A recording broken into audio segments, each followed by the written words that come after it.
Welcome to our chat on smart strategies to memorize new words. Today, we're diving into advanced techniques like exploring root words and even memory palaces to amplify your vocabulary. That sounds awesome, yeah. So let's kick it off with root words. How do they really work in building vocabulary? Well, it's all about breaking down words into prefixes, roots, and suffixes. For example, the root spect means to see, Mm-hmm. and you can decode words like inspect, spectator, or retrospect just by knowing that bit. So it's kind of like a vocabulary multiplier, right?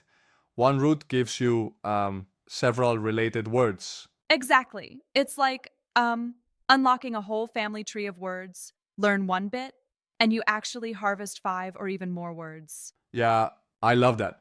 It makes the journey of learning words feel much more efficient. Now, moving on to another cool technique, the shadowing method. You know, where you listen and repeat native English speech to refine your accent and rhythm. Right. This is a game changer, especially for improving natural flow. I've read that actors and polyglots swear by it. It's like matching the heartbeat of the language. Totally. For instance, imagine listening to a TED Talk and immediately echoing, "Success is not final, failure is not fatal. It is the courage to continue that Mm-hmm. counts." That's the perfect practice for both memory and fluency. And starting with pauses really helps, right? Begin slow, then gradually speed up until it feels completely natural. Exactly. And that practice not only sharpens your language skills, but also builds your confidence. Now, if you're more visual, there's a neat strategy with vocabulary maps. Aha, like drawing mind maps. So, for a word like innovate, you'd sketch it in the center and branch out with synonyms, examples, and related phrases. Yes, it's like visually connecting dots, a map that taps into your brain's picture memory, helps in Certainly, retaining nuance. that makes a lot of sense. And speaking of applying these words, I recently encountered a cafe roleplay dialogue that illustrates this perfectly. Ah, the cafe scene. Imagine ordering a cappuccino while chatting about hectic days, deadlines, and even discussing your boss's meticulous nature. It brings vocabulary into a Right. real life, relatable context. I sometimes feel role playing daily scenarios is the best way to really cement the words. However, don't you think focusing solely on context could leave some gaps in understanding the exact meanings? That's a fair point, but pairing contextual practice with themed vocabulary lists ensures you're both seeing the word in action and understanding its precise definition. Yeah, It's a blend that works wonders. I get that. So, instead of random words, if you narrow your focus to themes, like business, travel, or academics, it becomes way more practical. Exactly. And speaking of practicality, there's also a listener challenge segment where we all try to incorporate five new words a day. It genuinely pushes you Hmm. to apply what you've learned, like writing them out in sentences. That's a neat challenge. And when it comes to really committing words to memory, I hear the memory palace technique is another tool in the arsenal. Absolutely. Picture it. You walk through your home and each room holds a specific word. For example, placing meticulous in your kitchen where everything is arranged, or tenacity in your garage where repairs Right. happen tirelessly. It's a fun, imaginative way to recall words later. I love that imagery. It's like turning your personal space into a living dictionary.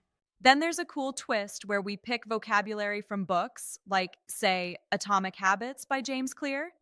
You get words like cue, craving, and trajectory, which not only enhance your vocabulary, but also tie back to habit Yeah, formation ideas. It creates a connection between language and life lessons. indeed. And the real life story of Luca from Serbia, who mastered English in just 6 months by integrating these techniques, is truly inspiring. Imagine the dedication: 5 new words a day, flashcards, podcasts, and even role playing. Totally.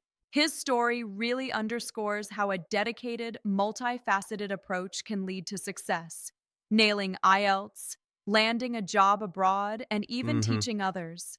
It's like proof that combining smart strategies makes a huge difference. For sure. And rounding out the toolbox, there's that role playing method again.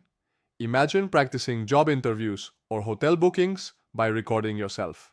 It's a powerful way to build fluency and confidence. Definitely, it's both fun and functional.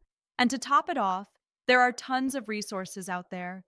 Books like Word Power Made Easy, apps like Anki, even YouTube channels like English with Right. Lucy.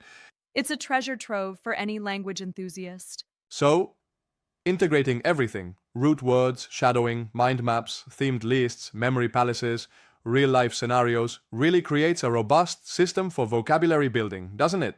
Absolutely. It's all about creating multiple anchors for each word in your brain. The repetition across different methods truly cements the learning, and it Yeah, keeps the process varied and interesting. I have to say, I appreciate how these techniques, though diverse, all contribute to this central goal, making vocabulary learning engaging. But don't you think sometimes it might feel overwhelming to use so many methods at once? That's a valid concern. However, it's all about finding your own balance. One might prefer just two or three methods instead of all of them. The key is Mhm. consistency rather than quantity. Yeah, that makes sense. Quality over quantity. In the end, it's about making the process fun and sustainable. Right on. And as we wrap up, remember to take these strategies, experiment with them, and tag your progress. Whether it's posting your word challenge sentences on Instagram or maintaining a personal log, putting the knowledge into practice is Yeah, crucial. I'm definitely inspired to try out a few of these tips. It feels like the perfect plan to boost one's vocabulary effectively. Exactly. And there's so much more to explore. Keep learning, keep growing, and keep making your vocabulary journey exciting and practical, one word at a time. Right. Thanks for this insightful chat. It's been super engaging, and I'm ready to dive back into some vocabulary exercises now. Awesome. Same here. Until next time, keep diving deep into words and strategies that work for you.